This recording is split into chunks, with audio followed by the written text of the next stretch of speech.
Eto po ang una po nating guest ngayong gabi ay isa pong magaling na abogada. Siya po ang founder ng Glinis Cabansag Law Office. Ladies and gentlemen, please welcome our first guest for this evening, Attorney Cabansag. Magandang gabi po sa inyo. Hi, good evening, Sir Audrey. Ayan. It's a pleasure to be invited to the show po. Ayan, pasensya na kayo. Gabi po ang programa namin. Alam ko po, abala po kayo, ma'am, ano? Pero napaka-interesting. I'm still okay po. Opo, interested po ako dahil nung nire-research ko po yung inyo pong profile, kayo rin po pala ay isa sa mga nagkumbinse sa ating Vice Presidente na si Vice President Sara Duterte na tumakbo sa pagkapangulo 2 years ago. Tama po ba? Ano po bang kwento nito, ma'am? That is right, sir. Okay. So, incidentally, during that time, I was one of the lawyers of Attorney Lucas Carpio Jr. So, ako po ay naging junior partner in Carpio and Barrio Law Offices. And Attorney Lucas Carpio, the managing partner, happens to be the father-in-law of our beloved VP Sara. During the time, there was no noise yet in the office as to whether or not she's going to run for the position. But because I am also a strong supporter of our President Duterte, I shared the sentiments of so many constituents na talagang sinusulong na si Inday Sara ay tumakbo bilang presidente po. And during the time, the Alyansa ni Inday movement was created. And I was one of the active members of the said organization. Pero do you know the Vice President personally, ma'am? Kayo po ba yung naging classmate niya sa law nung siya pa yung nag-aaral? No, not at all. Not at all po. Hindi po kami magkakilala ng personal. Pero, of course, alam naman po natin na even before her name was loudly prevalent sa buong Pilipinas, alam natin na she's such a good leader being a mayor of Davao City. Alright. Okay. Gusto ko po kayong ipakilala sa ating mga kababayan na nakikinig ngayon sa abroad sa pamamagitan ng Radyo Filipino Paris. Kayo po ba, nung bata kayo, talagang inisip nyo na gusto nyo maging abogada? Well, growing up, dahil panganay po ako, of course, ako ay masunurin sa wishes ng aking parents. So when I was in high school, they were asking me, anak, what do you want to take up for college? So sabi ko, Papa, what do you want me to take? Sabi niya, anak, gusto ko sana maging lawyer ka. So basically, after finishing high school, and then when I enrolled for college, I took up legal management because my direction was really to proceed in taking up law school po. Okay. So tinanong mo yung father mo, kasi ako hindi ko tinanong yung anak ko yung anak kong bunso, nagli-legal management ngayon sa San Beda. Bago siya gumraduate ng senior high school, sinabi niya sa akin, Daddy, mag-aabogada ako, punta ako ng San Beda, magli-legal management ako, and then diretso ko na rin po doon. So, sana maging kagaya ninyo yung daughter ko. And then, saan niyo po kinuha yung law? I finished law in UST. UST. May legal po. I also finished in UST po. And then, nung after passing the board exam, ano pong next na naging step ninyo?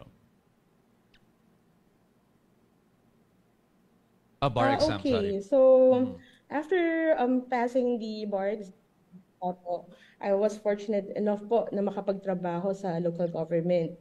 So the reason why I am here now doing property law practice is because of my experience working in the local government. So when I passed the bar in 2009, I was fortunate enough to be appointed as the Chief Legal of the Quezon City Treasurer's Office. So noong time na yon, syempre ang trabaho po natin pagdating sa collection of taxes, real property tax, local business tax. Kapag tayo naging delinquent sa pagbayad ng amilyar, ino-auction po ng ng city ang mga property. So, if you are aware, Sir Audrey, ang Quezon City noong time na yun, naku, napakasipag na mag-auction ng mga delinquent properties. And then later, I also worked in Muntinlupa City as acting assistant assessor. So pagdating naman po sa Muntinlupa, ang natutunan ko naman po doon ay yung pag-assess ng mga properties, putting a value to them. And I even came to a point of, also bringing to Muntinlupa the best practices in Quezon City dahil alam naman natin na importante ang pag-collect ng taxes. So we promoted the imposition of the land tax. Tayo din po ay nag-promote na ipataas or baguhin ang valuation of properties in Muntinlupa para naman ako gumanda-ganda ang collection pagdating po sa real property tax. So those are the things that I have basically learned during my stint in the government. I have been immersed po sa pag-aaral at pag-aasikaso sa mga concerns pagdating po sa lupa. And then later, when I was in Muntinlupa, that was when I met Attorney Carpio. So we kind of hit it off and I told him, Attorney, I think my experience in the government is okay na. I think I'm ripe na for the private practice. And then he said, oh, why don't you join me? And I think it's better off that you also do private practice para makita mo naman kung ano ang sitwasyon bilang isang litigator. Well, so therefore, that's where I started. Well, sa experience ninyo, no, as a lawyer, at marami po ba talaga yung mga magkakamag-anak na nag-aaway-away sa mga property? Ay, nako, sir. Audrey, madalas po nangyayari po yan. I was expecting that question because sa Philippines, meron tayong mga notions na hindi ko alam kung saan galing na kapag ang property ng magulang, kapag wala na sila, ang akala ng mga kapatid, yung bunso lang yung entitled doon sa property na yun, right? But in reality, under the law, kapag wala pong iniwan na last will and testament, lahat po ng mga magkakapatid ay equally entitled doon sa properties or estate na naiwan ng kanilang magulang. Among other siguro sabihin ko na lang na wrong notions ng mga ng mga Pilipino na hindi po that acquainted pagdating sa usaping legal ng mga problema sa lupa, lalo na yung mga mana, sir. Ayun na nga. Well, ito yung isa sa nakikita kong problema sa bansa po natin. How about, ma'am, yung land grabbing ng mga makakapangyarihan, may impluwensya, may mga politiko sa mga pagmamay-ari ng mga lupa ng mga pribadong Pilipino? Yes, that is also quite prevalent and I have handled similar cases na tumutukoy po sa land grabbing. And kung tutusin po, Sir Audrey, hindi lang naman po ito nalilimitahan sa mga powerful individuals because they are the politicians or because they get to control the existence of documents. Minsan, bigla na lang ho nasusunog, nawawala. Or hindi na ho makita sa records, kaya ako sinasabi na hindi, ito na yung titulo na nagko-cover dyan sa property na yan. Well, so, yung mga distressed na properties, katulad po ng ganito, kailangan po talaga na magsampa ng necessary na action support.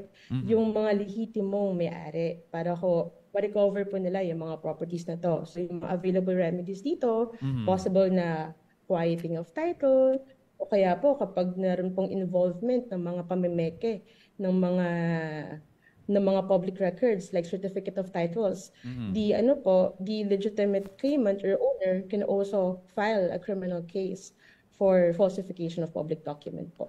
Alright, attorney. Kayo po, medyo curious lang ako. Saan po ang province ninyo? Kasi marami po akong kaibigan ng mga kabansag. Mga Ilocano po sila from Ilocos Norte. Saan po ang province ng... Yes, sir.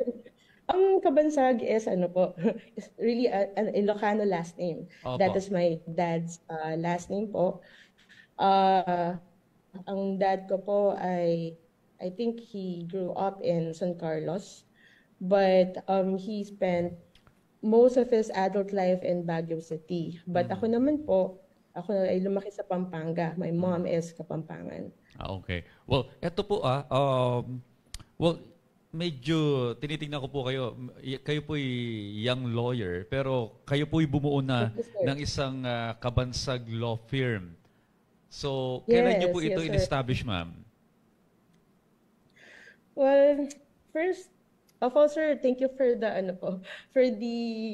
nice comment for regarding me as a nice lawyer. But I guess looks can be deceiving. I'm not that young anymore. In fact, I've been a lawyer for 13 years now. And when I established my firm, Glenis Cabansag Law Office, bagong-bago lang po siya. It was only last year when I put it up.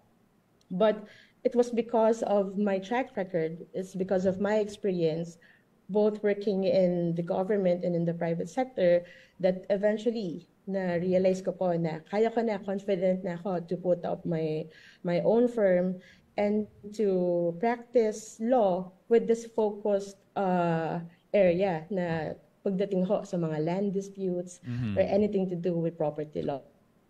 Okay.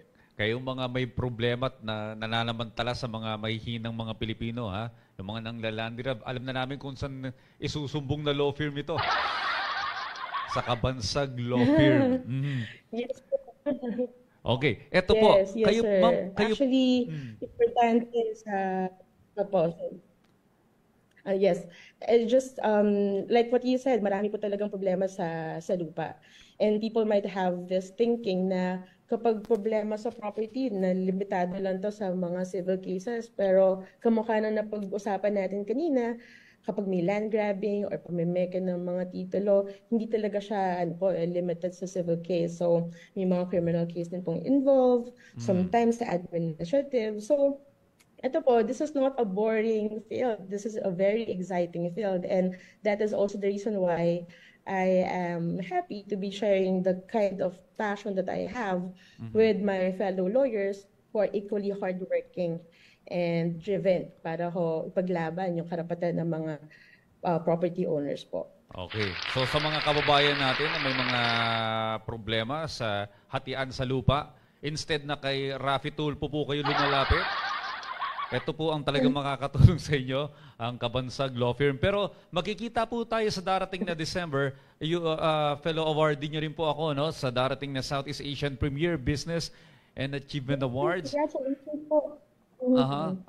Naka-display po yung ating mga billboards Yes, sa EDSA at iba't iba pang mga pangunahing mga malls, at mga hotels. Ano pong inyong nararamdaman that kayo po bibigyan ng pagkilala rin sa Southeast Asian Premier Business and Achievers Award? Of course, I'm very elated po, Sir Audrey, for this recognition. And natutuwa ako dahil kahit na baby pa yung aking firm, I think what really speaks about the quality of work that I deliver is because of my track record. And alam niyo naman po, ang mga lawyers, hindi naman kami talaga allowed to market or advertise our services. Pinagbabawal po yun sa Pilipinas. Kaya ako, maganda na over time, I was able to win cases. I get referrals. And now that I already have my own firm, the Glenis Cabansag Law Office or GC Law, para ho medyo shortcut, I continue to deliver the quality service that our clients truly deserve. And with this recognition that I am getting from the Southeast Asian Premier Business, mas na-inspire po ako na talagang ipagpatuloy itong aking advocacy.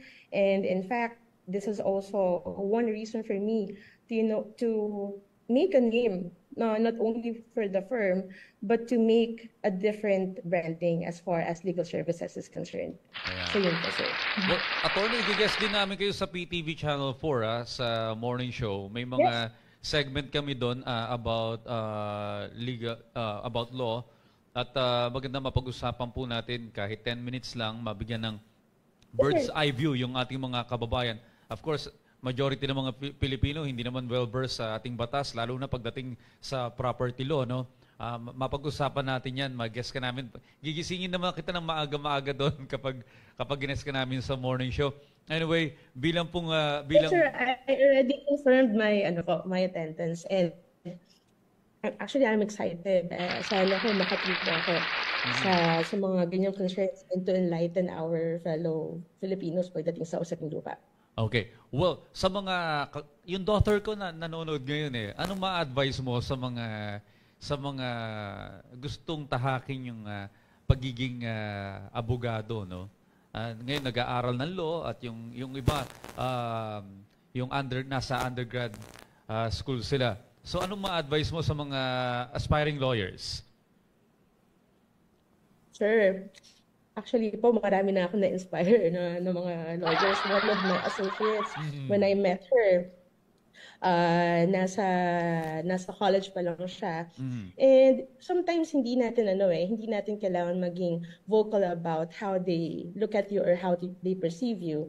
But I also understand na hindi po kasi talaga madali ang pagiging lawyer and even passing the bar or even finishing law school for that matter. But for me, if your daughter and all other students who are really eager to become a lawyer, sa akin po talaga, I wish that they pursue such career track. Ang maganda po kasi sa legal profession is, especially if eventually nagkakaroon po tayo ng focus area, we become effective public servants in our own right. And it's not all the time na money ang reason kung bakit po tayo gustong makatapos ng abogasya. Because in my case, I really never saw myself becoming a private practitioner na magiging passionate sa pagbuo ng sariling firm. Of course, may vision po ako na ang aking law office ay makilala bilang one of the most trusted and recognized property